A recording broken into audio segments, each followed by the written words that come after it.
In question 15, we are given a chemical equation representing the decomposition of aqueous hydrogen peroxide and as well as a table of average values of bond energies.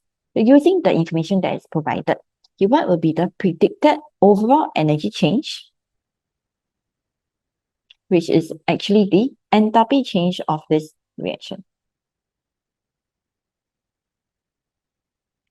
So to calculate the enthalpy change, we will need to know that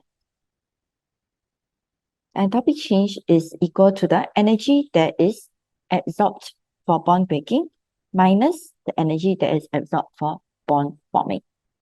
Okay, so we calculate, if we were to calculate them separately, we could do so. But to do that, we need to be clear on the structural formulae of all of the substances so that we are able to count the number of bonds that need to be broken or formed.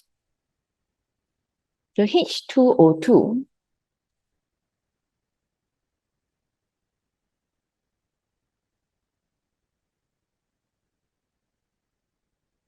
will have this structure, while H2O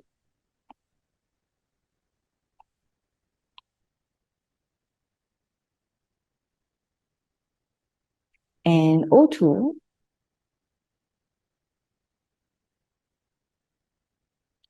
would have these structures.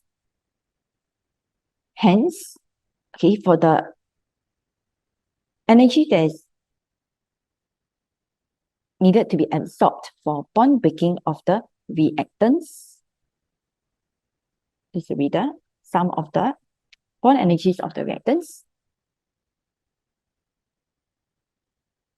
We can add up all of the bonds. So since you have two types of the hydrogen peroxide molecules for 2 moles of hydrogen peroxide for 1 mole of this reaction, we will have a total of 2 OO single bonds and 4 OH bonds that need to be broken.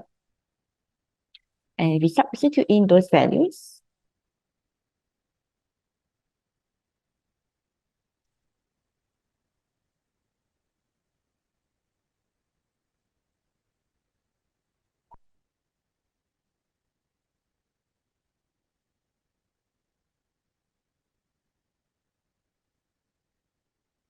we should get 2160 kilojoules per mole of this reaction. And if we were then to calculate the energy that needs to be released for bond formation of the products, we can add up all the bond energies of the products. And for 2 moles of water molecules, we would have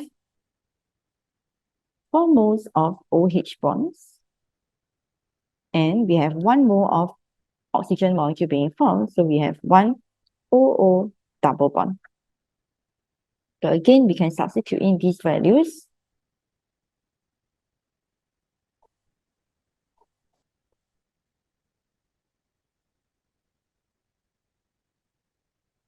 And we will get 2363 kilojoules per mole of this reaction. And thus we calculate the overall enthalpy change.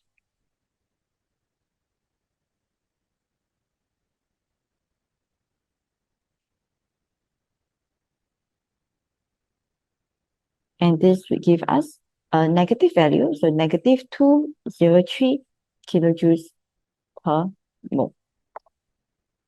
Yes, that would be our overall enthalpy change or the enthalpy change of this reaction. The answer would thus be B.